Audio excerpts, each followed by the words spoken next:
All right, so you finally did it. You brought home that brand new EV. The feeling is amazing, right? But then that little voice in the back of your head starts nagging. How in the world am I going to charge this thing at home without taking out a second mortgage? Well, you're in the right place. We are going to dive right into that because there's a huge, and I mean huge, and expensive myth that we absolutely need to bust. Yeah, that's the number. $4,000, or even more. This is the figure that can honestly keep you up at night. We're talking about a massive 200-amp electrical panel upgrade, all just to plug in your car. It's the kind of number that can suck all the fun right out of that new car smell and turn into a major financial headache. But let me ask you this. Do you really need it? Is that huge, multi-thousand-dollar upgrade the only way? We're about to dig into that exact question, and I'll give you a little hint. For a ton of homeowners out there, the answer is a big fat no.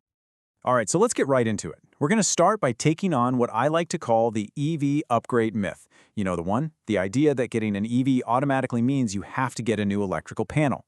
But as you're about to find out, your home's current setup probably has a lot more juice in it than you think. This right here is the golden rule. You don't just upgrade your panel for fun or, just in case. This is not a guessing game. The decision to spend that kind of money has to be based on cold, hard numbers. Not a gut feeling, and definitely not some pushy sales pitch. The math is what tells the real story here. So you're probably wondering, okay, great, but how do I get the math? Well, that brings us to the single most important tool in this whole process. It's called the NEC load calculation. And trust me, this is the key that's going to unlock all that hidden power we were talking about in your panel. Okay, I know, NEC Article 220 load calculation sounds super intimidating and technical, right? But don't let the name scare you. Honestly, just think of it like an electrical budget for your house. It's not just dumbly adding up everything you own, it's way smarter than that. It calculates your home's actual demand, because let's be real, you're not running the oven, the dryer, and the AC at full blast the exact same moment your car starts charging at 2 a.m. And when you do this calculation, you'll often find a shocking amount of spare capacity you never knew you had. Now there is one little wrinkle when it comes to EV chargers. They're what's known as a continuous load. Basically, since they can be running for hours and hours on end, they get a special rule. The National Electrical Code, that's the NEC, it requires a safety buffer. So the circuit has to be sized for 125% of the charger's current. It's just a simple, smart bit of math to keep everything safe. And here's how simple that math really is. This is the rule of thumb you need to remember. You just take the amps of your charger, the technical term is EVSC by the way, multiply that number by 1.25, and boom, that's the breaker size you need. So for a really common 40-amp charger, you need a 50-amp breaker. See? Simple. That's the number you're aiming for.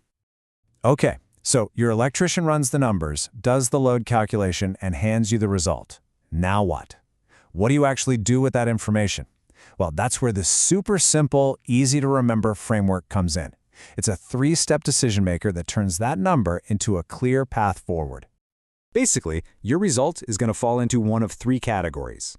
First up, pass. This is the best case scenario. The math checks out, you've got plenty of spare capacity, and you can go ahead and install that new charger circuit. Easy peasy. Next is pause. This is what happens when you're kind of borderline, but instead of jumping to a crazy expensive upgrade, you can install a simple load management device.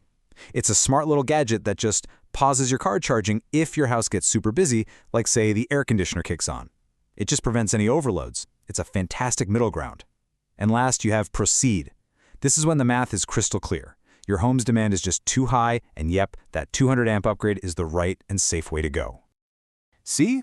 Just understanding that you have these 3 paths is so empowering. It means you have options. So now, let's talk about what really matters. What do these options mean for your wallet? Let's break down the actual costs. And wow, look at this. It really is night and day. On one side, you've got the proceed path, a full 200-amp panel upgrade. That's going to cost on average $1,600, but it can easily climb past $4,000. Ouch. But then look at the pause strategy. That load management device, we're talking $300 to $900. The difference is just staggering. The savings can be absolutely enormous. Now, let's say the math does point you toward proceed. It's really important to know that the cost for this kind of job is not the same everywhere, not even close. As you can see here, the price for that 200-amp upgrade can vary a ton depending on where you live. It's mostly because of local labor costs and what it takes to get a permit. so this should give you a much more realistic idea of what to budget for in your specific area. All right, so we've busted the big myth, we've gone through the math, and we've looked at the real costs. Let's pull this all together. I'm going to give you a super clear, smart action plan so you can get your card charging, like tonight, without spending a penny more than you have to. Here it is, your 4-step path to victory. Number 1, calculate your load. Don't guess. Insist that your electrician does an NEC Article 220 load calculation. Get the data. Number 2, choose your strategy. Based on that math, decide if you're going to pass, pause, or proceed. Number 3, get smart quotes. Don't just get one. Contact at least 3 electricians and give them all the same info. Photos, where you want the charger, all of it. That way you can get real apples-to-apples quotes. And finally, number 4, capture those rebates. Seriously, don't leave free money on the table. Check for federal, state, and even local utility incentives for both chargers and panel upgrades. And I want to leave you with this one last thought because it's so important. That feeling of dread, that fear of a huge, unexpected bill, it's real. But the antidote to that fear isn't just wishing it away. It's a piece of paper with some simple math on it. Having that load calculation in your hand, that's power. It lets you make a smart, confident decision that saves you money. Because in a project like this, remember this: paper beats fear, always.